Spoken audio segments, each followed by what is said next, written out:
APNU, 3 seats go to the PPPC, WIN also gets 2 seats. District 5, they have 2 seats to allocate. One would go to the APNU and the other would go to the PPPC. District 6, with 3 seats to allocate, 2 being the PPPC, 1 to WIN. District 7, 2 seats, 1 goes to the PPPC, 1 goes to WIN. District 8, 1 seat, that seat goes to the PPPC. District 9, with 1 seat going to the PPPC. And District 10, 2 seats, 1 going to APNU, the other to WIN. This means that APNU will fill 4 of its 12 seats from the relevant geographical list, while the other 8 parliamentarians will come from the national top-up list. The PPPC will fill 13 of its 36 seats from the geographical constituency list and 23 from the national top-up list. WIN will fill 8 seats from the geographical constituency list and 8 from the national top-up list, while FGM will fill its 1 seat from the national top-up list. So in summary, the HERE formula helps us project how votes translate into parliamentary seats, ensuring proportional representation. Larger parties secure the majority, while smaller ones may still gain a foothold or if their remainders are high enough. These projections give us a clear picture of how Guyana's National Assembly could look once the results are finalized.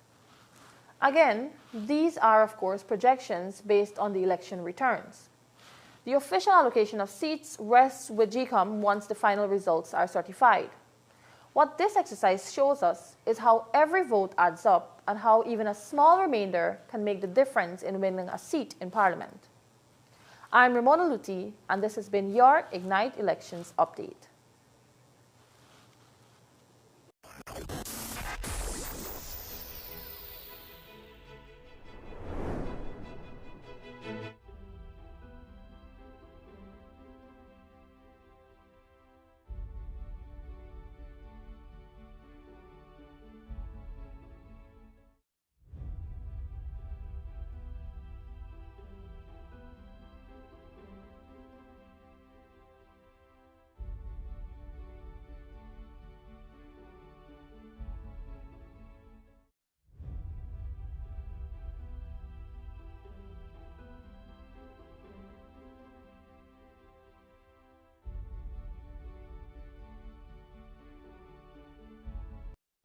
Good afternoon to our viewers and welcome to this afternoon's live broadcast here from the Ignite studio as we continue our coverage, our elections coverage, Ignite Elections Watch 2025. We have been with you since September 1 as the nation went to the polls to cast their ballots and choose from among 6 parties that were contesting these 2025 general and regional elections.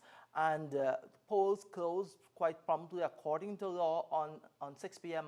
on September 1. And since then, we have been in the wait for the results to be declared by the Guyana Elections Commission. You got an opportunity to see from our analysis presented by Ignite TV just moments ago what the results are showing across the 10 electoral districts of Guyana in terms of percentage that went to each of the contesting parties, total number of votes, and some of the trends and shifts that we have seen in these elections as compared to the previous one of 2020. All of the results that you must be privy to by now, because one of the new features for these elections that was implemented according to amendments made to the Representation of the People Act for these elections, GCOM was able to allow its returning officers from all 10 districts to upload digital copies of the verified and signed statements of polls onto its platform, its online platform, for the benefit of all of us to see. So what GCOM was seeing in terms of what the SOPs reveal, you and I were able to see in real time. All of Guyana, the region, and the rest of the world have been able to see what GCOM is seeing from those results across the 10 electoral districts. And nevertheless, under the Representation of the People Act, parties have the prerogative to request recounts if they see necessary for any of the electoral districts, providing that those requests for recounts are filed properly in conformity with the statutory and regulatory framework governing requests for recounts. The APNU was able to secure such a request, permission from the Commission to have some limited recounts conducted for a certain section of Region 4 and a certain section of Region 5. As of this time, as we came on air, we have received reports from the Guyana Elections Commission Recounting Center that the section of Region 4 that was undergoing a recount starting since yesterday has been completed, and they are now in the process of going through the recount for 77 ballot boxes out of a certain section of Region 5. It is hoped that perhaps by the end of today, that process will be over with, and the Commission will be in a position, having received a report, an official tally report from the Chief Elections Officer, which will indicate the true winner of these elections and the allocation of seats in the National Assembly. Once that is verified and authenticated by the Commission, a declaration can be made. As it is, we expect that declaration to be made for the People's Progressive Party Civic and Dr. Irfan Ali, because the results that we have seen online and from all indications indicate that victory has been secured by the People's Progressive Party Civic. It is just now for an official declaration to be made to make that an official position of victory. But we're joined this afternoon, as we have been for the past several days. We're joined by a distinguished gentleman. Earlier in the week, we had several panelists who were able to come in and share insights with us, very deep analysis about these elections as compared to the 2020 elections and the previous one, about the trends that we have seen coming out from these polls, their own thoughts on how the campaigning went, how the electorate is maturing, the systems that have changed that have allowed for perhaps an easier process this time around, and where we go from here. We've heard from many persons, and today it is my distinct pleasure, to introduce a distinguished gentleman to you, a seasoned politician, no stranger to Guyana, former Minister of Government here in Guyana, and now Ambassador to the United Nations in Geneva, Dr. Leslie Ramsamy. Doc, it is such a pleasure to see you again and to be able to have a conversation with you. I'm sure most of our Guyanese viewers on Channel 6 here, and those of you joining us across the social media platforms where we're streaming, you're well acquainted with Dr. Ramsamy, and I'm sure you are as pleased as I am to be seeing and hearing from him. Doc, you have been in the trenches. I'm equally pleased. You came in, you have been in the trenches for the past several weeks. No doubt you were deeply, intricately involved in the process of campaigning, of supporting your party, of looking at what GCOM was doing, looking at how things were flowing, and therefore being integrally involved in some way, shape, or form. What are your assessments of the way these elections were conducted? Thank you very much, Dario. And I'm glad to be on this program. You guys are doing a fantastic job. Please permit me to wish all our Muslim sisters and brothers happy Yom Nabi. And also all our Armenian sisters and brothers, given that this is Armenian Heritage Month. The elections have come and in many ways gone, just have the results. The Guyanese people were given an opportunity to decide what our trajectory is for the next 5 years. They have done so. Like elections 2020, 2025 went very smoothly. There wasn't a single complaint on election day. And whilst I have to take the words of many people, leaders of political parties, observers, etc., for 9 of the regions, I can speak very clearly about Region 6, where I traversed from one end to the next. And in fact, during this campaign period, out of the 35,000 homes in Region 6, I can say very clearly that I was in 20,000 of those homes, sitting with people, talking to them. The campaign was a peaceful one. It was a competitive one. It was a robust debate. The election day activities were smooth. I did not, as an election agent, assistant agent in Region 6, I had no reason to intervene on behalf of any voter. There were no complaints. Election night, during the count, there were no problems. During the declaration, there were no problems. And from my discussion with everyone around the country, my experience reflected their experience. Our lived experience were the same. Things were smooth, the counts were done efficiently, and declarations were made. In fact, by Wednesday afternoon, I believe all 10 declarations were made, including the declaration for Region 4. But I think something you said is new for Guyana, and that is that the public, every citizen of this country, had the opportunity to see in real time the results, in some ways like the American system. And therefore, you didn't need to wait for GCOM to make an official declaration. You could have had your paper and pen out and write up all of the results that were coming out. And people did that. I saw people doing that. I saw ordinary citizens with their exercise book writing out the results as it was being posted by GCOM.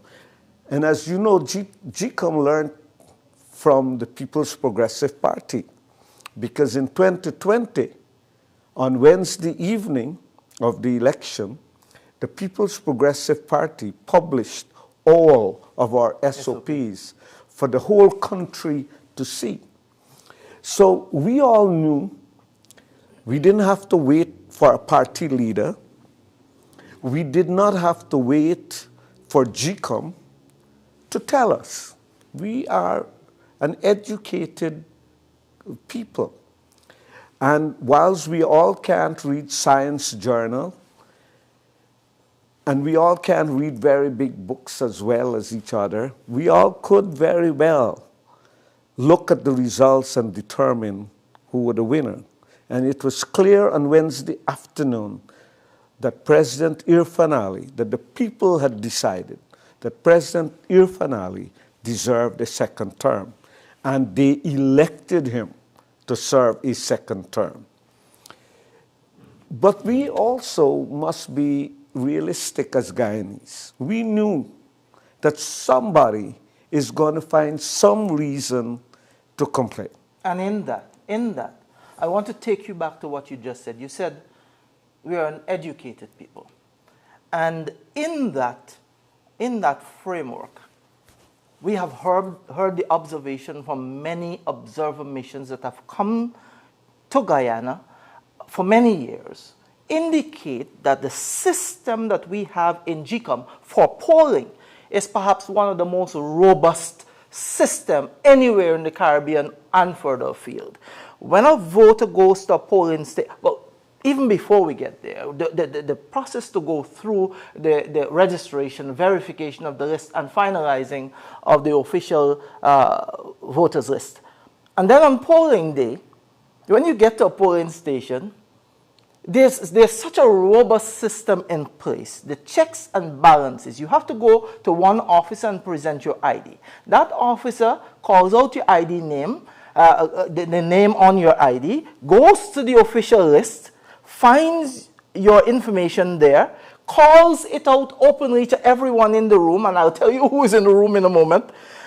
You move from that desk and you go to another desk. The second person does the same. You then move to a third desk, and that third person is going to inform you of your rights as a voter, show you the ballot paper, how it's folded, how it's stamped on both sides, and then folded again, and instructs you how to do the voting in that little booth. And when you finish, what you must come and do to get it into that ballot box. And once you've done that, you ink your finger and you're ready to exit. But in that room also are agents of every one of the competing parties sitting there listening to that verification of your ID versus against the list and all of the processes that you're going through, ensuring that it is done correctly according to the law, and therefore there's no opportunity for skullduggery. When that process is done and there's time for tabulation, a similar robust process is gone through, and each of those agents signs off on those SOPs, and then it goes to the returning officer for final signature. So the insult that comes to the electorate when a party after the polls call for a recount, even though it's their right, they call for a recount after the agents would have signed off in that process. They call for a recount, and they come up with all sorts of red herrings and obstructionist tactics and so on. Where along our maturity do we put a check on that kind of shenanigans as delay tactics? And many people who have come from other countries and observe our process see how meticulous it is. And tedious. Yeah. That's the word many of them use. Because if Guyanese citizens had to see the voting process in many other countries, they would be amazed how more meticulous ours is. Everyone knew me when I went to the polling station, from the police officer outside to every person in the polling station, the presiding officers, the polling clerks, the party representative, everybody knew me. But I had to go through this whole process of my ID card and everything. So it is not just that the party agents observed the voting, were part of the counting process, signed off everything. There is, in fact, a second step to all of that before GCOM gets involved. GCOM in Georgetown gets involved. Because in some regions, there is a single returning officer that must now sit with all party representatives and do a verification of each statement of poll.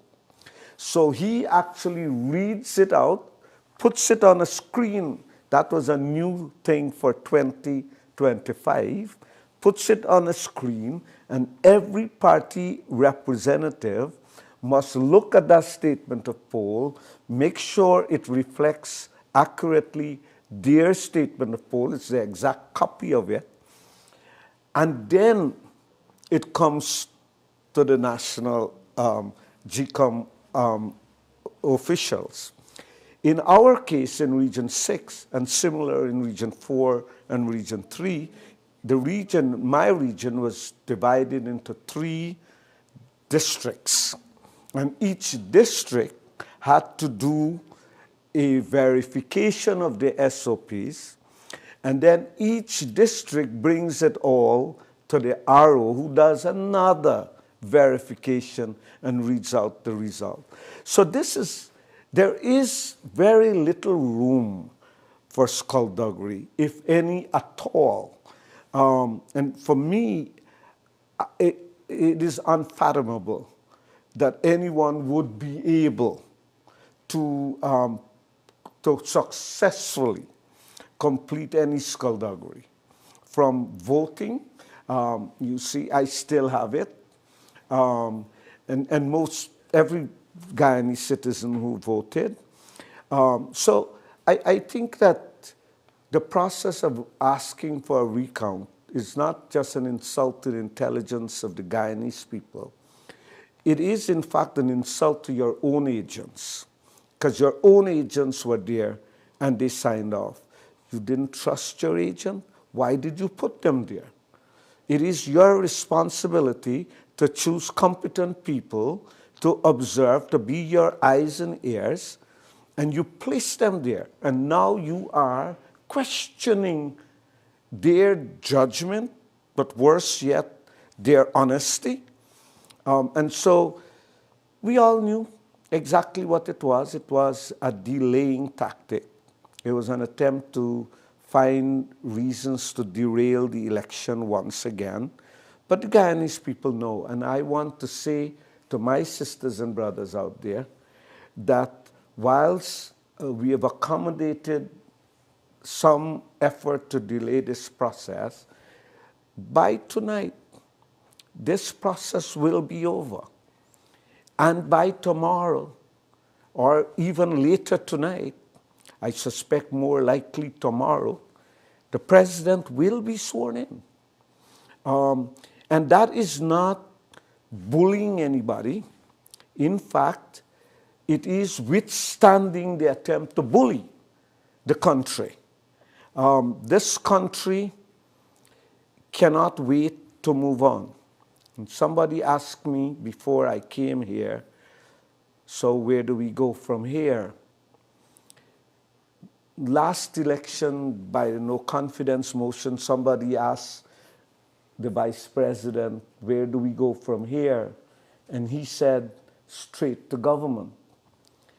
And this afternoon, my response was, straight to the next 5 years. If we thought that 5 years between 2020 and 2025 were remarkable years, the next 5 years will be extraordinary. And so where we go from here is from remarkable to extraordinary. And we're going to delve into that trajectory in just a while. But I want to take you back for just a little bit to the observation you made that the insult that it is to the Guyanese people, as much as it is an insult to the agents of the party who went through that entire process at each polling station to witness the process, to ensure that it's done according to law, to sign off on the process at the end of the close of poll, that perhaps that's the reason why we see by this morning of the recount, most of the APNU counting agents that were part of the recount abandoned the entire center. Today, for the most part, there were no APNU. APNU requested the recount. And by this morning, there were hardly any APNU agents at the recounting center to go through that process. So you said it's an insult to them too. Yes, and they knew all along the results. And so the fact that they were absent for most of last night, and that today, for all the parties other than the PPP, they were in and out. There wasn't a 100% presence of all of the other parties to that recount.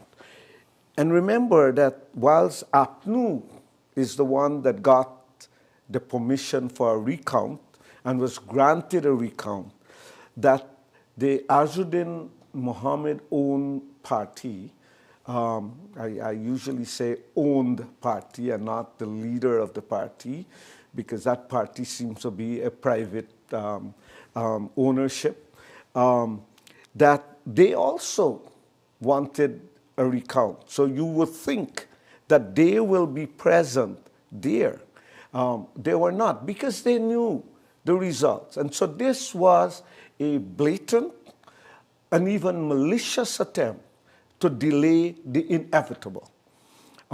But that's all you can do. You could delay the inevitable, and Guyana is not ready.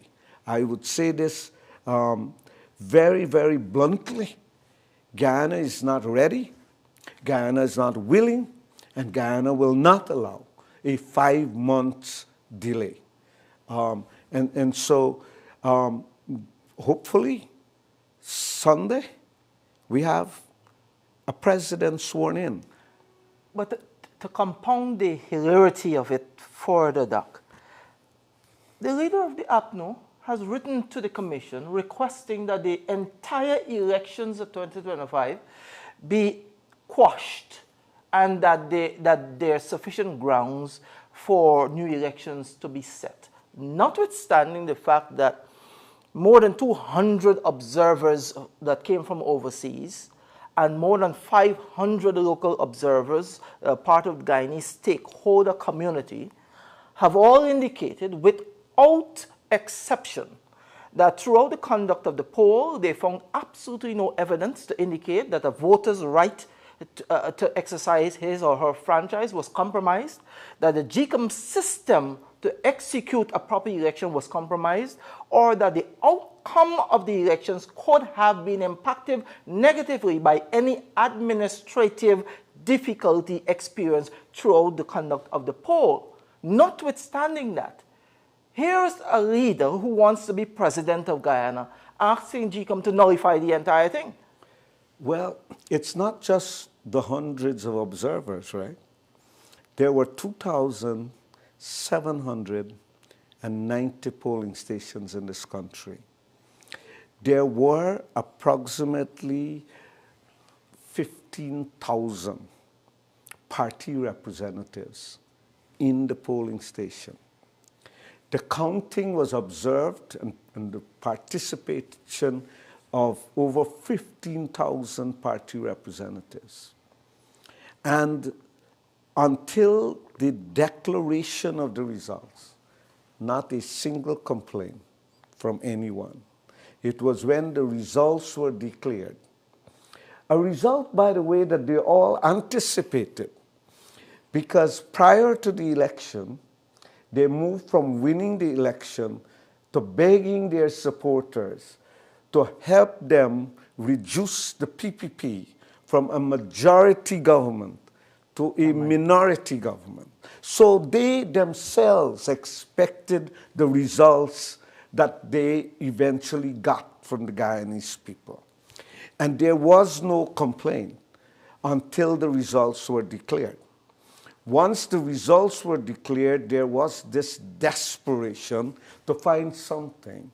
And you and I know that their social media influencers began to create all kinds of fake stories. There were those fake stories that SOPs were thrown away and new SOPs appeared. There were those things. And during the recount, we have had 391 boxes from Region 4 recounted with no change in the results. And if the best you could come up with, was the X, whether it looks the same, as if X can be Y or M or N, and if the X, how do you tell? 462,000 X's that were written on that day, that they all seem to be exact. So one person did it. One person did this X whilst 15,000 of us were watching them in the polling station. And when we counted it, 15,000 of us helped more than 4,000 GCOM staff to count this thing. And we didn't see that the X were upside down, sideways, or look exact. But now, during the recount, we wonder, could it be that the X look the same?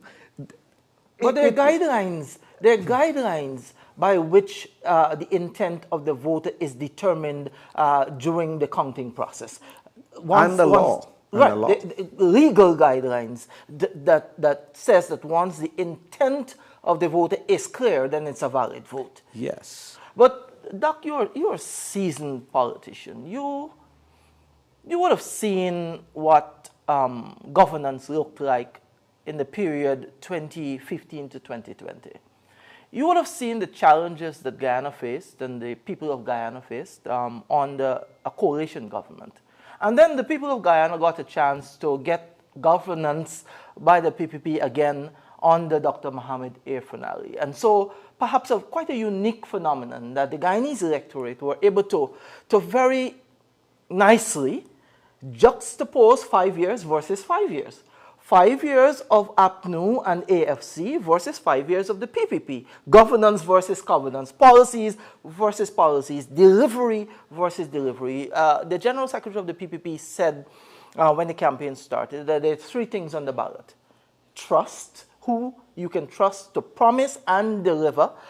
Their track record on whether they have broken your trust or they've kept faith with your trust, and therefore the credibility that comes with that or the lack thereof. Manifestos were presented in these elections by all the parties. And so the electorate, to my mind, had the richest chance, perhaps in a lifetime, to compare 2 periods, 2 governance periods, to compare those things that the GS said were on the ballot, and to make a very informed, intelligent decision. In these elections, we've seen results that speak to a complete downward spiral of the great People's National Congress reform. They have not won a single electoral district in the first time since independence. And the PPP has won 8 of 10 of the electoral districts. And was competitive in Give the us other your 2. political assessment of what could be responsible for the big win versus the collapse of the PNC, and then throw in for us the new horse in the race and that phenomenon that allowed a 3-month-old party to surge. Well, first let me say this, that this election was the PPP versus all the rest. It was just the PNC, APNU, AFC coalition that, however, came to the people as in separate names.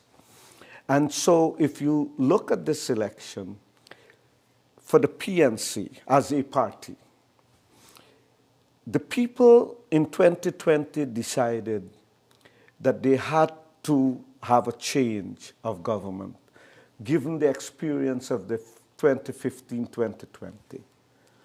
And I don't believe that there are any meaningful number of citizens between 2020 and 2025 that was disappointed with the PPP government.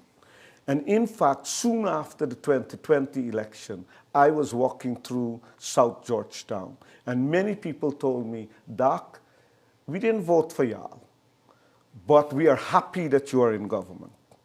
And I think after 5 years, that perception of the people that things will be better, they realized that in fact things were better. And as we campaign around this country, as I campaign, that was a message that was conceded to me by diehard PNC supporters.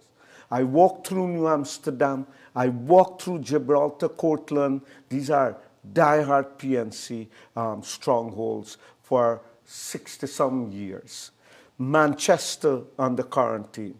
These are very, very strong, diehard support for the PNC.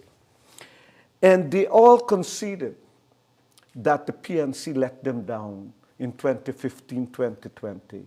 They all conceded the things that the Vice President and the General Secretary of the PPP said, that the PPP made promises, they've largely kept their promises, they conceded the country is on the right path and that we should stay on that path.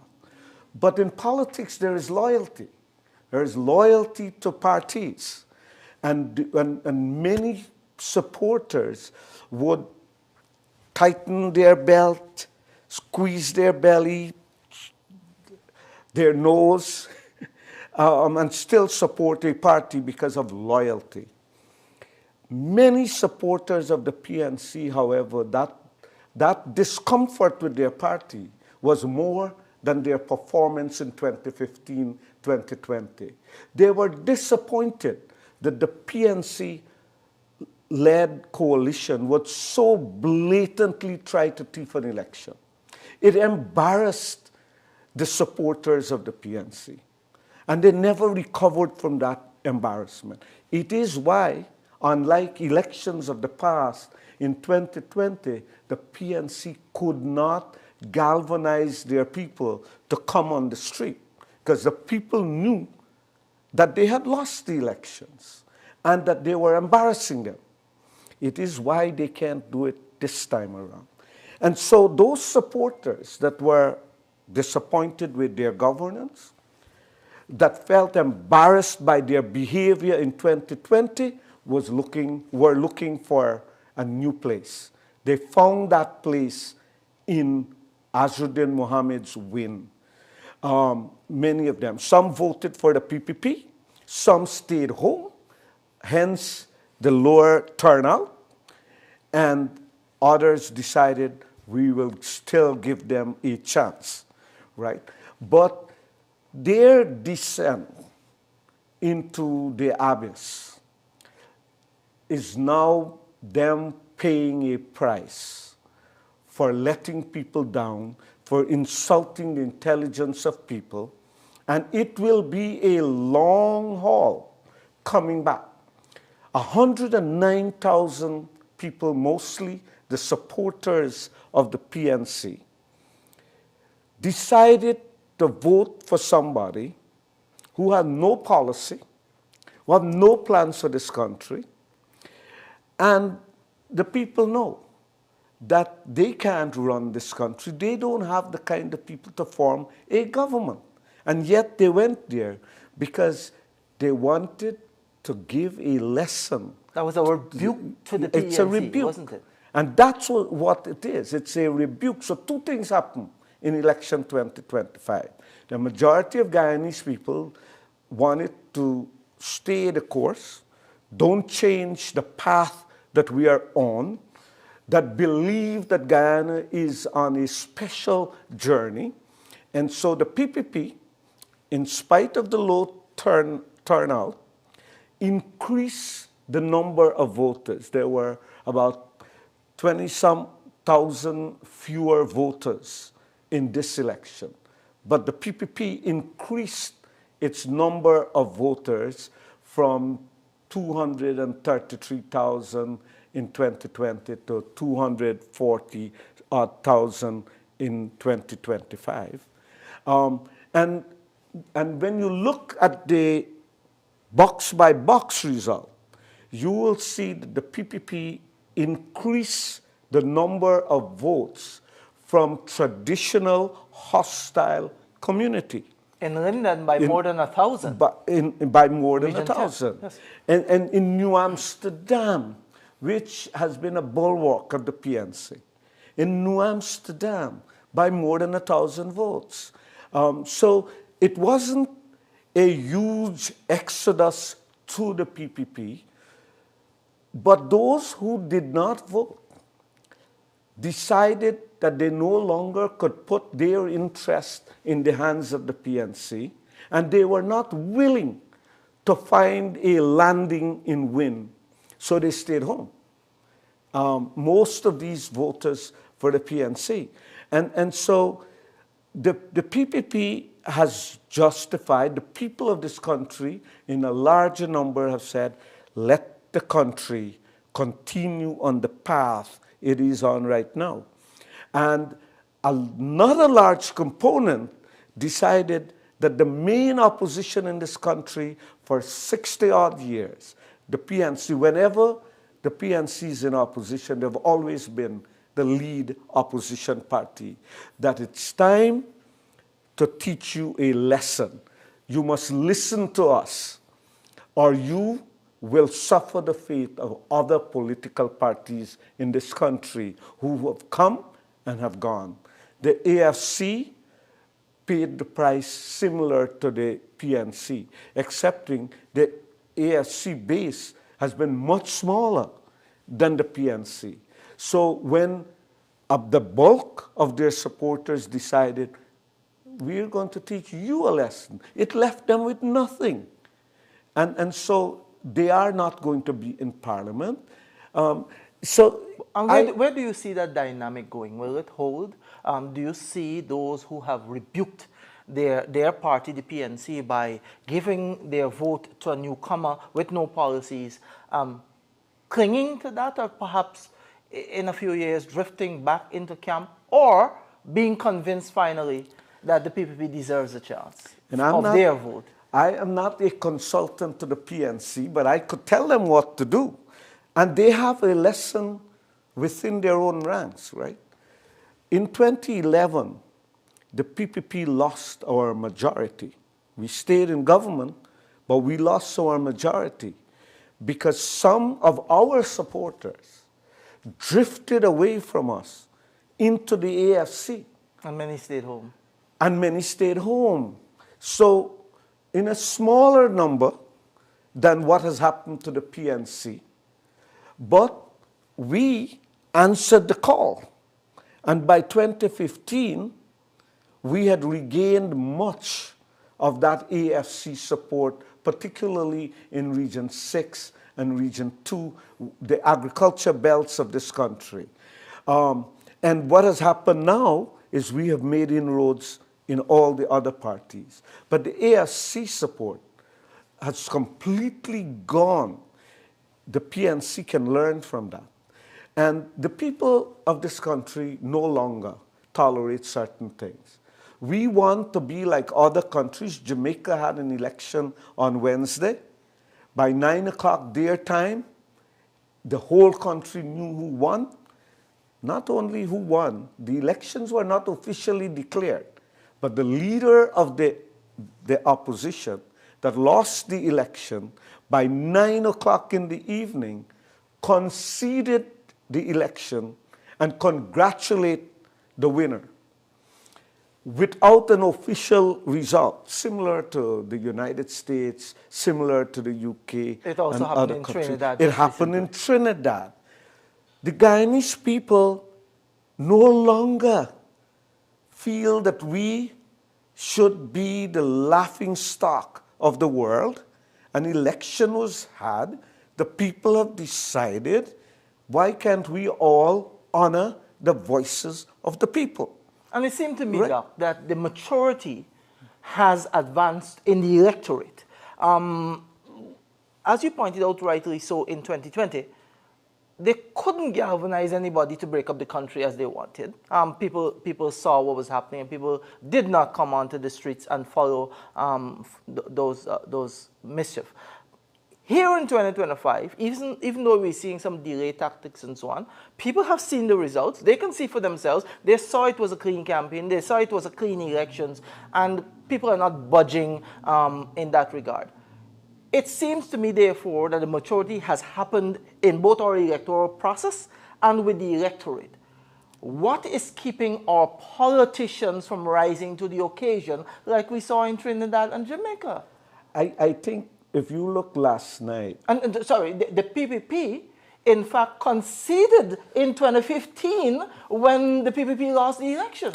Even before the elections were officially declared in 2015, and even before the then David Granger was sworn in as president, the general secretary of the PPP at the time, this was Clement Rohi, and the then president of Guyana, Donald Ramutar, conceded. We had legitimate reasons, by the way, to request recounts. We decided we were going to the petition, which allows the government to come in, and we submitted a petition to the court that has not been heard yet. So the PPP is a political party that behaves in a mature way. Last night, at around 8 o'clock, I began to see these social media influencers calling people out to come join them in front of GCOM. So there was an attempt to disrupt people. There were messages going along. I was traveling from the quarantine coming to Georgetown as they were trying to mobilize people in various parts of West Berbice and on the East Coast. But the people did not respond, which reinforces the point you just made, that the electorate have moved on. The people of Guyana have moved on. And they want to see our country become the lead country in the Caribbean. They want to see that the Guyanese people, every family in this country, have a chance to no longer be second-class citizens in our region. We have become admired and respected in the world, and the Guyanese people embrace this reality. They've seen how lives can change. They see that even for those of us who did well in our country in an era past, we were treated as second-class citizens everywhere else. And whether you are rich or poor now, we are admired around the world. There was a time when the vast majority of Guyanese, more than 90% of the Guyanese that applied for a visa, know that your chance is little to none. Now people are traveling around the world. I am now ambassador in Geneva, and I see ordinary Guyanese. It's not wealthy people, public servants, going on vacation in Europe, stopping to say hello to me. Our country has changed. And listen, almost every home in certain parts of this country, there are communities in Guyana like Blackbush Polder. Let me speak about Region 6. A farming community where almost every home have a vehicle now. There are homes with 2 vehicles. I see children going to school with what they call in Berbice, I don't know if around the country, keke. This is that scooter. Bicycles are becoming something of the past. Our living standard has really improved. And I remind people that poverty in my days, poverty was whether we will eat. Poverty meant that we are going to school hungry. Poverty meant that we don't have books to go to school. If we could go to school at all.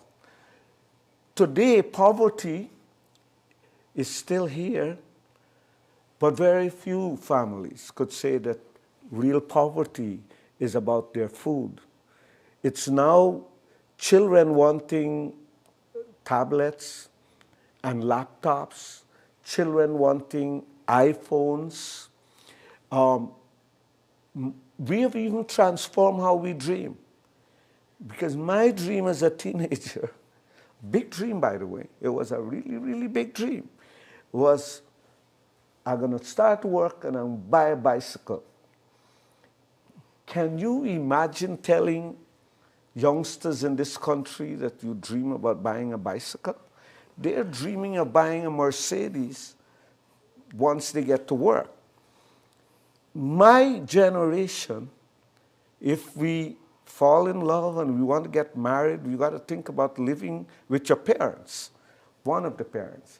We were thinking of, my particular, if I were to talk about me, I remember my genes were, my hormones were going up and I wanted to get married, but my worries were, is where I'm going to live and sleep with my wife next to where my parents are. And now youngsters are dreaming of owning their own homes before they get married. My son is looking at old houses and asking, Dad, can't we approach those people to see if they want to sell? Exactly. And so I'm not making this, that there aren't people struggling. We are Many of us are struggling in this country, but we're struggling for different things, and we're struggling in different ways.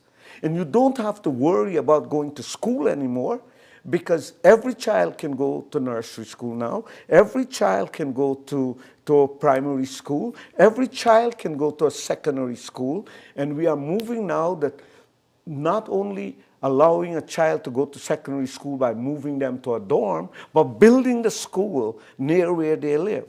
We all could have university education. We all could have vocational education. I was a bright child in school, but I didn't know that other than getting a job as a teacher maybe, or a public servant, and because I grew up in a sugar estate, maybe at the Albion Sugar Estate, there was no possibility of me going to a university.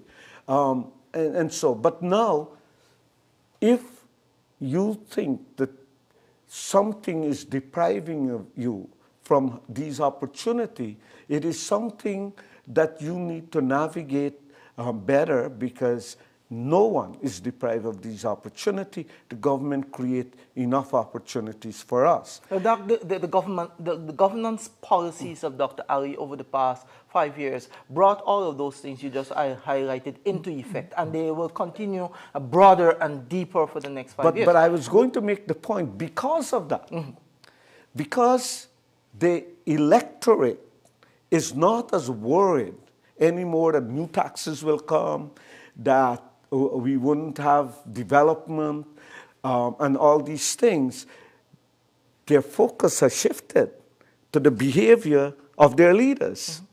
And that's why they no longer accept this thing about rigged elections, about fake news and fake allegations about rigged elections. And that is why they see through when leaders like Mr. Norton and so make up these stories about elections. And that's exactly what I wanted to zoom in on, because in these elections, I was very impressed with the extent to which many young people were paying attention to the manifestos. Normally, manifestos come out and they're these documents that are lofty and fancy, and they're presented and you say, oh, okay, but I still got to go to work tomorrow. I mean, yeah, big fancy promises and so on.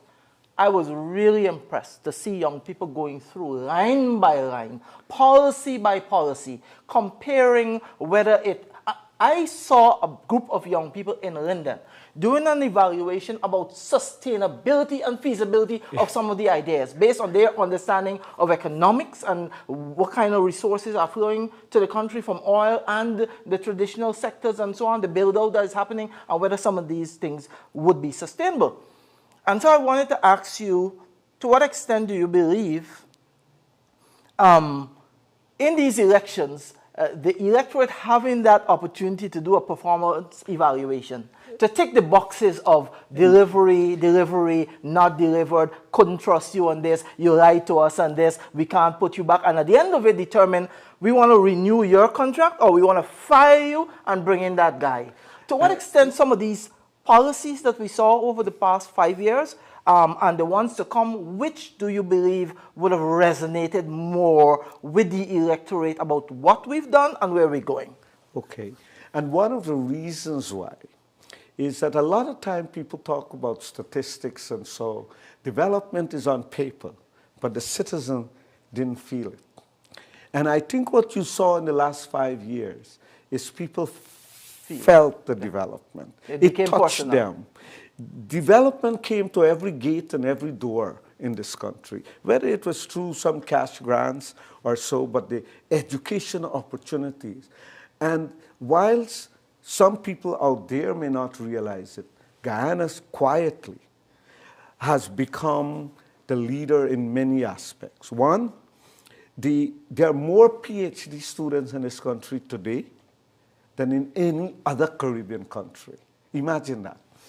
When I got my doctorate, it was a unique thing in this country. It is no longer a unique thing. When I got my PhD, I was special because there were few of us that attained that level. The master's is the new bachelor's. No, the master's is now the high school graduation, because people are going on to the PhDs PhD. and other more technical qualifications. We have more master's degree candidates in this country than any other Caribbean country. Imagine where we have come. Yeah. And I want to say this, that when I became Minister of Health, there was a handful of specialists in Guyana. Most of them were foreigners, Cuban specialists, Chinese specialists. Today, there are over 400 specialists, more than Trinidad, more than Barbados, more than Jamaica. Guyana, a country that just a few years ago had a handful of specialists. And there are areas like a urologist. We had one urologist for decades. That was Dr. Sharma, Mr. Sharma, Dean Sharma. We had one nephrologist that didn't practice nephrology for most of his career because he became part of the government, Dr. Roger Luncheon. And today, Berbice have 4 urologists, Region 6 alone. We have cardiologists. We have all of the specialists now in this country. We have 22 postgraduate specialist programs because the PPP, that's what we do. And people feel this, right? But you take people who own homes now, right? And they say, well, house lot is not a home, but you need a house lot so you could go build your homes. Thousands of homes have been built. All this have changed people's lives. Public servants driving their own car. That's why we have the congestion on the roads. Series, the license plate series, change every 2 months. When I came back to this country after 20 years, the series was still the same one that I left with. So people are feeling it in different ways. They're owning their own homes, their own cars, their children are being educated, they own their own businesses, they have contracts in different ways. Most Guyanese lives are changing. So it's not anymore a paper thing that you read, oh, we did this, but people only see it on paper. They are feeling it in their lives. And that's why now manifesto matter, because now, you see, it's like the budget. In old budget, PNC days, you worried when budget time come because you don't know what new taxes. And I remember Burnham days and Hoyt days, the budget had names like voodoo budget, pickpocket budget, that type of thing. Because you know there's going to be a new burden on people because their policy was to take from people's pocket rather than add. Now, people, listen, hear what people tell me on Monday night when the election results were coming out. Oh, are we going to get a new budget soon? Because people now anticipate budget. That there's something for everybody. That there is something new in the budget. So they're feeling it. That's why the manifesto means something.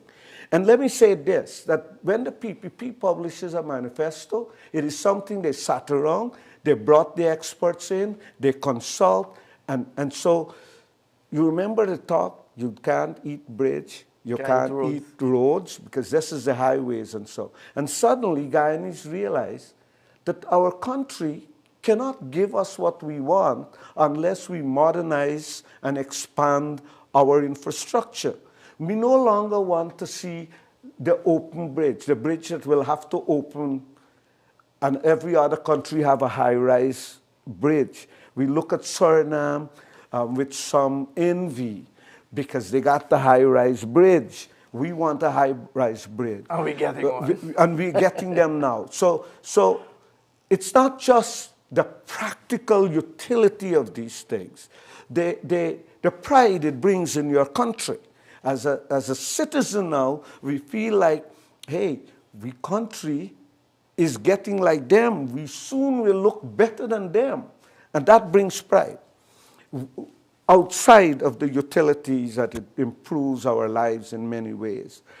But the PPP, so on the one plank of this development, and that people now, when they read the manifesto, how are we going to modernize our country? Oh, they're going to build a new bridge, a new airport, a new stadium, a new hospital, a new city, right? Then there's a second plan, that people, that means something to every citizen. If the bridge didn't mean something to every citizen, the community development, every street is being done. To stand there for me, to be able as a representative of the People's Progressive Party and say to people during this campaign that we promise you that no child will ever have to walk and play on a mud dam anymore, because we are improving your communities. Every street in your community will be done with asphalt or concrete. That every playground will be taken care of, and every playground will have floodlights. That every street post will have electric lights. That every community will have on these posts security cameras. That we will introduce new garbage system. That every dirt drain will become a concrete drain. In effect, our community, the place where we live, not that bridge that now and then we may have to cross, not that airport that now and then we may need to use, but every school will be developed in our community, where our children go. So it's the modern infrastructure, the community development. And suddenly people, oh boy, my community, how my community is going to improve? That's why they pay attention to the manifesto, but there was a third plan. It is the individual lives, no longer just the community, it's the individual lives. What do we do for the individual lives? So when you hear that the children, because we care, cash grant will go up, because there's now a transport grant, the pension will go up, and that there's a transport grant, that every newborn child will start out with $100,000. The individual things, how we're going to improve education, how we're going to improve health care. These are the things, so that at every facet of development for a people, the national development and how our country look, and the infrastructure that we have that bring, besides improving our everyday lives, bring pride to our country, that people want to come visit the country because I want to drive over that beautiful bridge. Or people are coming to Guyana now for some of the higher level health care at Georgetown Hospital. That our community is now like any other community in a developed country. We are no longer walking in mud. We can drive on good roads. Our community center, our cricket ground, or a football ground, we have all these opportunities. And in case there is crime, we have cameras that might make us a little safer. But as an individual, my life can be better. And so now there is something personal in the manifesto, and that's why we pay attention to it. No other political party in this country has realized that. And in some ways, it makes our lives in the People's Progressive Party difficult too, because we are moving from an era in our country where people voted based on loyalty to something, to race or something, or to a leader, to now, what's in this for me? So I want to see your manifesto. It didn't matter before. It matters now. And so now credibility is the word that perhaps has replaced loyalty. When all of those promises were made, we're going to fix your dams, we're going to eliminate them, we're going to build new schools, we're going to take care of the no new taxes and so on, and they were in fact delivered, all of those promises, and surpassed. We're going to give you we're going to distribute 50,000 house lots. We're way beyond that. We're going to give you 20,000 scholarships. We're all the way to 39,000. We're going to abolish fees at the University of Guyana. It has been done. We're going to build this highway, that highway. We're going to, all of these things that were promised were actually delivered. And so when the voters in 2025 listened to President Ali elaborate on some of the plans for the next 5 years, like one that was mind-blowing at the launch of the Building Expo.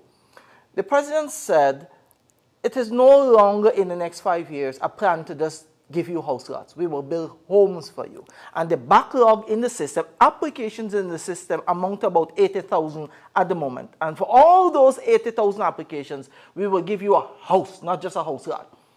He then broke it down to say that if we were to deliver that, we have to build at the rate of about 16 homes per day to be able to achieve that. But because so much was promised and delivered in the past 5 years, it becomes all the more easier for the electorate to put their trust and see a credible leader in a credible leading from a credible party making promises that are not far-fetched and are doable. Isn't that the case? And yes, so they have developed trust for this government. And what would have seemed incredulous in the past, is now something that they can believe because these people don't only talk, they deliver. They deliver. And so whilst there might be some persons who still would like to be loyal, when all is said and done, it's about their lives. Yeah. And that is why they have left the PNC in droves. And that is why they want to move on. And so when the elections were over on Monday night and results began to come out and people realized who the winner is, the attitude of people, even those who voted for the PNC or for any other party, those who voted not for the PPP, were saying, let us get on with this. Let us wait for 5 more years. We will have our chance again to make our decision. Political parties will get a chance. So that is why the PNC was punished, because they didn't allow the process to continue in 2020. They tried to thwart the people's voice. And this time around, the new party, Mr. Mohammed's party, will find out that that is not what the people want. That the people gave you, they deposited their vote there because they didn't want to fully gravitate away from the PNC. And so if you think you will be a credible political party and maintain that, you better behave yourself. So the Guyanese people are not just putting their X's next to the party they want on election day. They are making it quite clear. The fact that they are home and uncomfortable and just want this to be over with is in itself a rebuke, because none of them are coming out to give support to these people. And I know people who have voted for Win and for the PNC-led APNU, who have said to me, oh man, sir, can we just move on?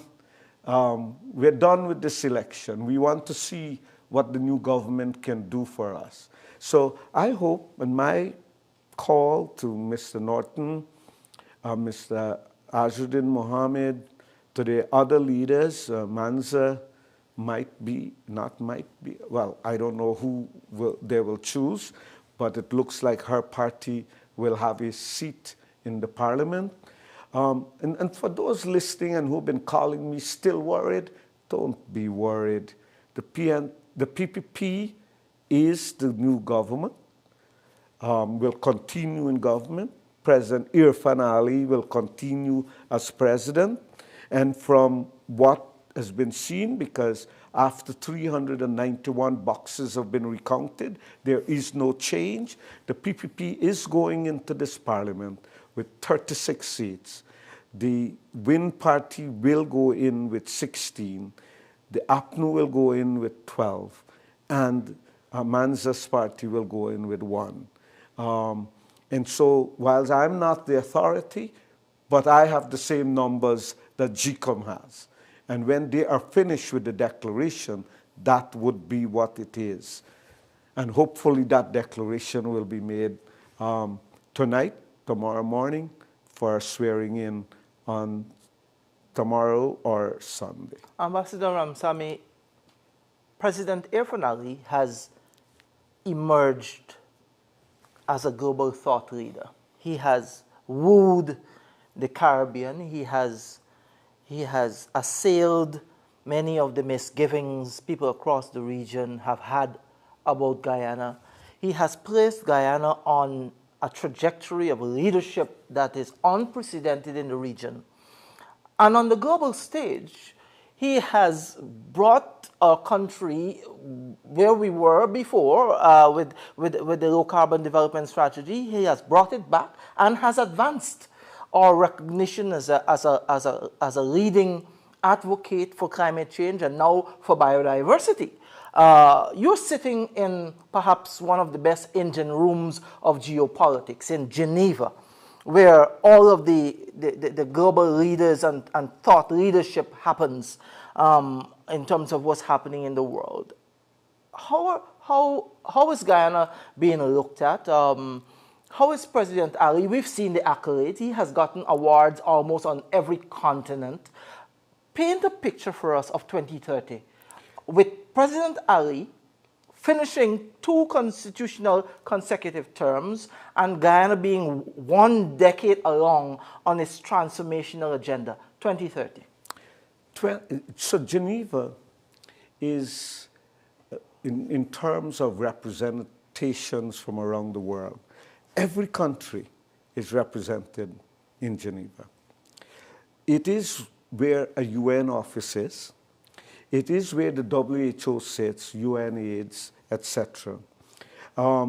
It has virtually all of the global institutions located there. And some countries have many ambassadors in Geneva. You have the WTO, which controls trade in the world. So imagine sitting in an assembly with all these representation, and people are looking for you. It is not Leslie Ramsamy they're looking for. It is the Guyana ambassador, regardless of who has that title.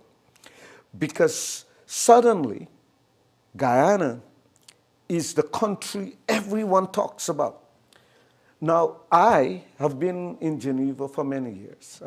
As Minister of Health, that was one of the most frequently visited cities for me to visit as WHO, UNAIDS, and Gavi, etc. As Minister of Agriculture, I had to visit the WTO, etc. And I remember those days begging as a Guyanese government representative to meet even ambassadors from small countries. And when it comes to ambassadors from big countries, impossible. What's Guyana? Today, I sit in my seat and wait because they're looking for me. And for those who I knew from before, I remind them that I used to look for you in friendly banter, right? Because Guyana has earned its place. You spoke about President Ali and Guyana. So not only have we made the low-carbon development strategy more recognized, we must give credit to President Barajagdeo. When that came, it was an innovative thing. And we led the world with it. Yes, we led the world. And now we are consolidating our position as a leader. And that's an important part of climate security that we have become a leader of. We are part of now of energy security in the world, leadership in energy security. We have become one of the great leaders in the world for food security. One of the most important security challenges the world faces. There is no accident that when the UN look at us, at countries that have the capacity to feed its people, that only one country today stands as the country that, if there is some calamity, is able to feed all of its people, and that is Guyana. It's not America, it's not any European country, it's not the UK, it is Guyana. So Guyana is taking leadership on food security. And then there's biodiversity. Quite apart from climate change and so on, biodiversity has become one of the huge existential challenges the world faces. And we haven't paid too much attention. And when I say we, I don't mean Guyana. I mean humanity has ignored at our peril the biodiversity challenge we face. It took President Irfan Ali and Guyana to put biodiversity on the agenda. Bee population in the world is in jeopardy. The population of various species of animals and insects, etc., are in huge jeopardy, not just jeopardy. And without preserving these, the world ecosystem and the world's food security is in danger. You can't have food security without biodiversity security. And then there is the other aspect of food security, because food security means agriculture development, and agriculture development means soil security. One of the great dangers we face is the safety and the viability of our soil. Because without good soil, you can't produce food. And in spite of great efforts in the last 2 decades, we continue to lose soil. And so at some point, with a growing population, we are now approaching 10 billion. There was a time when I was Minister of Health, we were talking about, 2050, 9 billion people. Now we are changing it to 10. And so food security become a real challenge. And so unless we find different ways of doing agriculture, and so they talk about soil-less agriculture, hydroponics, for example. Whilst when I was minister, we talked about it, and so it is President Irfan Ali that has made it a real thing in CARICOM and in developing countries. Aquaculture and brackish shrimp, etc., has become a big thing in this country. So when you look at President Irfan Ali and the PPP, I gave the 3 national things. Modernization of our country. I didn't even talk about digital technology and AI, but modernizing our country, bringing our communities up to par with developed communities, creating opportunities for the individuals. But Guyana is part of a global society, and we may not be causing climate change, but we might be one of those who will suffer the most from that. Biodiversity, we are the food security of this region. So biodiversity is a critical component of our development. Energy, you can't talk about that developed country that we want to be. But I remember when I was that minister that used to talk about big things, you will recall people used to say this guy talked about in hyperbolic language, because I was talking about Guyana being a developed country in my lifetime. And even me would have quietly conceded that that is a little bit too much of a mountain to climb.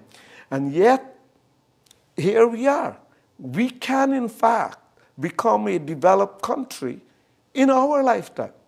You know, this is what elections 2025 meant, not to me and you, but to the ordinary citizen. That's why the manifesto was so important to them. And so whilst Mr. Norton was speaking about what they're talking about, AI and digital health, the Guyanese people can't read. But right now, as you and I are talking, an 85-year-old is watching online on an iPad. Our people may not all have a PhD, but our people are learning rapidly how to use technology. In all 10 regions, people have access to the internet. And so I, in this campaign, traveled to Baracara and to the Torani Canal up Kanji River, where they don't yet have internet throughout. But in these villages, there are these internet hub.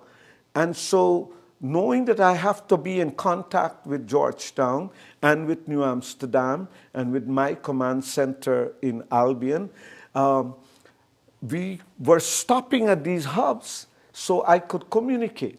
And then I realized that the best places in many of the hinterland communities to go on campaign, to meet people, were at this place where the hubs are, because the whole community comes out by the hub. So this is what the difference is, that the PPP is knocking down barriers. We are exploring new things. We are not afraid of AI and digital technology. We're not afraid to look you in your eyes and say, you know, by next year as a pensioner, you don't have to go to the post office or someplace to get with your book to get your pension. It will appear in a card. You could sit at home and see that it's in your bank account, and you could look at it in a card. And people are excited by those possibilities. The young doctor that knows that I will have technology. Right now, in New Amsterdam Hospital, the most advanced CT scan in the whole of the Caribbean, only one other Latin American country has one like it, is Brazil. It's in New Amsterdam. And very soon, an MRI will appear at Georgetown Hospital that will be the first of its kind in the Caribbean. And right now, I don't need a pathologist to look at pathology slides in Guyana, because I could call one up in India, or one in London, or one in New York, as we do with the pathologist at Mount Sinai in New York, and say, I want you to read this.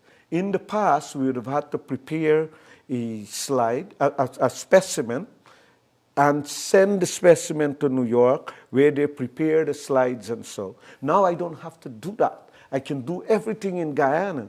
And if I don't have the expert to read the slide, I could ask them to read it from abroad, because they're seeing the same images that I'm seeing in my lab in Georgetown. So AI and digital technology has already reached us. The PPP is not afraid to break down those barriers. And because more and more people are learning about this, because people say to me, is that true? Because 20% of the surgery done at Georgetown Hospital is not done by making an incision. It's done by inserting a tiny microscopic camera into the person's body with a tiny laser knife that the doctor is controlling on a computer, and theoretically could do this without physically being in the room. And telemedicine from across all the hinterland regions. And right now, 88 health centers in the hinterland have telemedicine. And we are promising in 2026, or even before the end of this year, to increase it to 200. And so, yes, some countries have some of these before us. And can you imagine that just a few years ago, if I were sitting here with you talking, somebody watching me would say, he's full of you know what. All far-fetched. And yet I could talk about that because we're not talking about 5 years from now. We're talking about things that are happening now. And yes, it's not all over the place in Guyana, but we are doing it right now. And apart from the interventions for empowerment that have already happened, education, unlimited opportunities with education, skills training, where young people from every part of the country can sign into a BIT program and become a welder, a fabricator, a joiner, a heavy-duty operator, and make lots of money in the industries that are opening up now. Even as we continue along that empowerment continuum, in the new term, President Ali has promised that a development bank will be established with 0%. Listen, when I was a youth coming up, I wished, I used to generate entrepreneurship ideas, business ideas by the hundreds. And I don't know what to do with them because I don't have no resources. We're from a poor family. Access to financing from the banks is almost zero. Now you hear of a development bank that will be instituted by the government with 0% interest, where all of these ideas for business from our young people, from our middle-aged people, from even our seniors can now become a reality in the new term under President Ali. And creating hubs around the country where people with business ideas can go sit with them and they'll help them develop the plan so they could get that loan from the bank. And the development bank that caters specifically for the small and medium-sized businesses. That's real empowerment, real empowerment. Yes. And so when you spoke about the people that you were shocked seeing checking out this thing, it's because now the manifesto means something to them. When the president speaks of a plan, it means something to them. It is not like when people said to them, and I don't want to be uncharitable to anybody, there was a president in this country who said to people, all youth will have a job. And I have the plan. I remember him well saying, I have the plan right here, right here, as if it's in my back pocket. And when the young people ask, well, where are the jobs? When the James Bond and others ask, where are the jobs? And they were told, cook up dog food, sell on the street corner. And there is absolutely nothing wrong with that, by the way. Making a decent living, it doesn't matter whether it's selling dog food. But it must create that enabling environment. Exactly. And is that all that I can look forward to as a youngster? Now you're being told you could go to the university, you can use GOAL, you can go to vocational training. The new technical institute at more than $100,000 US in Port Moran for all of Guyana. Don't know if you know, but a lot of Guyanese know that the Gaisuko Training Institute in Port Moran train technical people that are today working all over the world for big corporations. And so here is a technical institute that will be the only of its kind in the Caribbean. And in fact, I'm told that there are only 12 such technical institute around the world. And it will be our children, our brothers and sisters that will be trained, our grandchildren that will be trained there. There is a hospitality institute that will cater for thousands of people who will be working in the hospitality business. And you know, the little things that matter to the ordinary citizen. Tomorrow is CPL, and people are excited. I think tomorrow is CPL in Guyana. But with CPL, with the Global Cricket Super League, and so on, you know, quietly, Guyana is becoming the sports capital of the Caribbean, because with a new stadium in Barbados, with the athletic tracks and so in Linden, the more advanced one in West Demerara, with all the regions having some of these things, we are going to become the sports capital.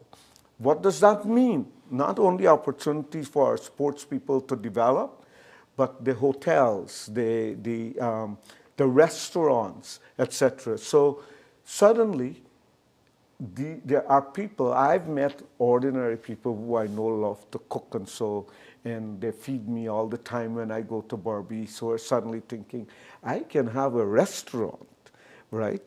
That is what we have done in the last 5 years. And that is why we've given the people the choice on last Monday. They have made their decision, and they are tired of this behavior that comes up every election. They want to get on with it because they know what you promised, they know what I've promised. They have made their decision, and they're saying, okay, the people we've chosen, let them do their thing.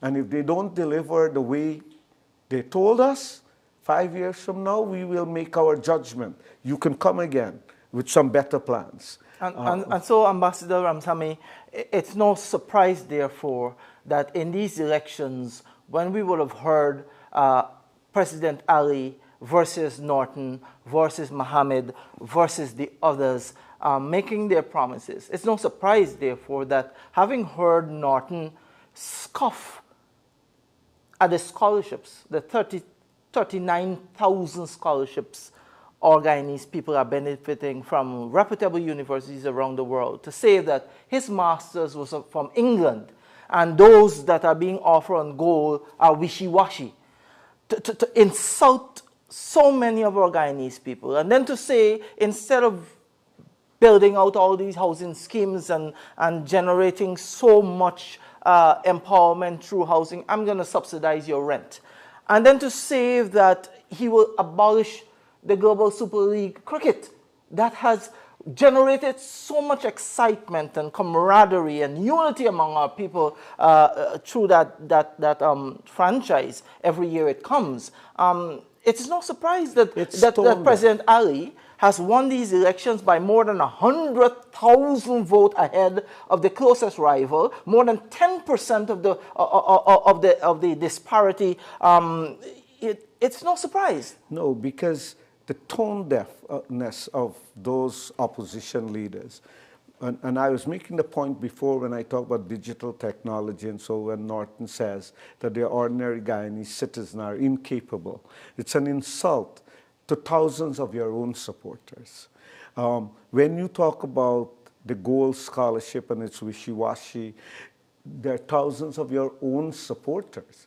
There are members of his party. There were candidates of his party. Members of parliament. Who had gold scholarship. And so you're insulting them. How do you ask people to vote for me when I'm insulting you? And then the other political leaders. If I were Mr. Mohammed, if I were Miss Amanza Walton this year, or Miss Brooms, or Mr. Nigel Hughes, I would have jumped on it and said, you're insulting our sisters and brothers by being silent when they did that. The rent thing, for example, there's nothing wrong with people renting. But if you could offer people home ownership, because home ownership is not only about having your own home to live in, it creates a certain security. You have collateral, etc. And there's a different kind of pride that it brings, the dignity of owning your own home. We all have that dream. Even if we live in a rented place, we all rent with the hope that this will be short-lived and we will have our own homes. And as Guyanese citizens growing up in this country, this is one of the ambition our parents and our grandparents have. The pride that they feel when their children buy their own home or build their own homes. So Mr. Norton was being tone deaf, and the others were not listening to what President Ali and the PPP were offering. The chance of not only, but when President spoke at the Building Expo and for the manifesto, and we all spoke on the campaign, it wasn't just that we will continue giving house lots for people who want to build their homes, but that now we will help you build your own homes. We will also build homes so people could move into their own homes, but also talking about those who already own their own homes, because people may want to improve their homes. And so helping them to improve their own homes. So if you listen carefully and you scrutinize what leaders were talking about, what the politicians were talking about, what their manifesto spoke to, one was alone. President Ali, General Secretary Barrett Jagdeo, the PPP and their manifesto was on one side, addressing everything that is important to someone. They want to have pride in their country. Guyana is leading in climate change. People respect Guyana for playing a little country like us. I think in boxing, they say you have a fist and a blow that is much more than your size. Punching above your weight. That's what we are doing right now. And every single Guyanese is proud about that. Making our country look better. Every single Guyanese is proud of that. Addressing community needs and individual needs. Every citizen is excited about that. Making sure that there are so many business opportunities for us now. It's not like it's just something for the chosen few. But if you take agriculture, when I became Minister of Agriculture, was a peasant activity.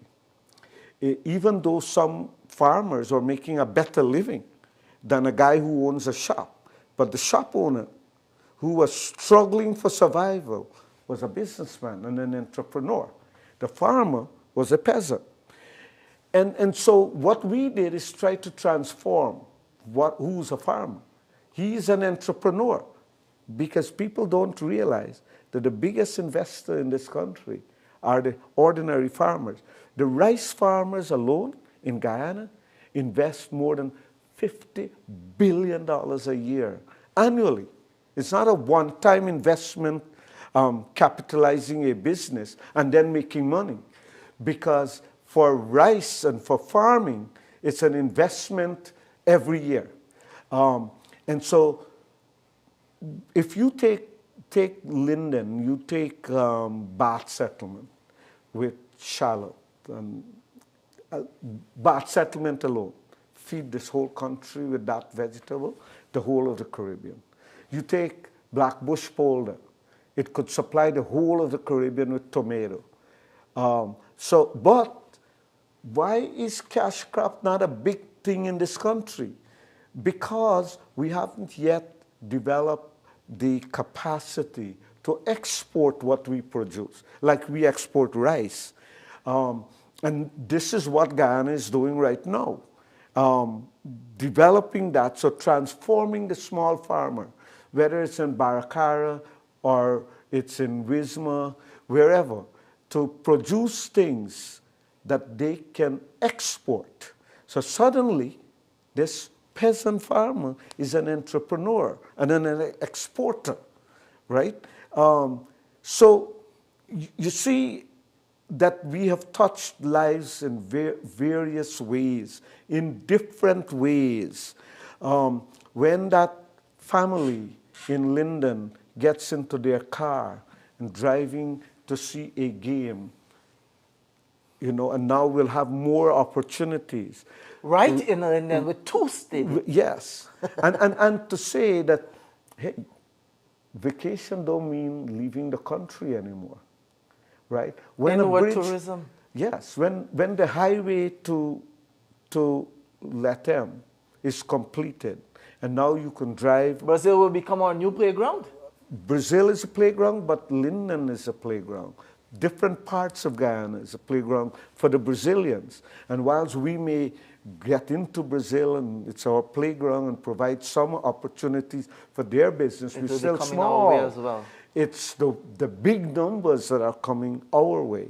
When the bridge to Suriname, to Nikeri, is completed and being able to travel.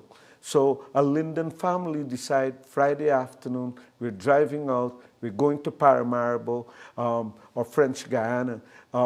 Lifestyle is changing. And whilst I'm talking about this, it's not what we can expect in 20 years. It is already starting. It is here. And so we could see it. So now no longer is this a promise. It is a work in progress. And that is the advantage that President Irfan Ali had. That's the advantage General Secretary Bar Jagdeo and the PPP has. And that is what makes my life, when I go out to campaign, easy, because it's easier for people to... And then when you go to represent our country. Yes. And so I feel very proud when I'm in Geneva, when people call me, is your president going to be available to come? In the past, even if there's a global meeting someplace and my president go, it was a challenge to get another leader to see them. Now, everyone wants to see them. In developed countries, our leaders in the Caribbean had to settle to meet the foreign secretary, the foreign affairs minister, not the head of state. Now, the head of state wants to see them because Guyana is a player. Guyana is critical to global development, not just our development. And so this thing we used to hear when I was a child, that Guyana is a breadbasket of the Caribbean, it's coming into play. Guyana is the natural leader of CARICOM. It is the reason why we have CARICOM's headquarters in Guyana. But we played the underdog and we played the little child, the orphan child of the Caribbean for a long time. Whilst we did some work to regain grounds, we have now reached a stage where we are no longer, it's no longer our ambition, it's the demand of the Caribbean that Guyana take our rightful place. And that is the work of President Irfan Ali and the PPP. And so there is no shocking surprise that the PPP won these elections by 10%. But if you look at it, Dario, the results doesn't have these volcanic shifts, because the PPP won 55%, we won 50 point some percent the last. That's not volcanic, it's a shift, a meaningful shift.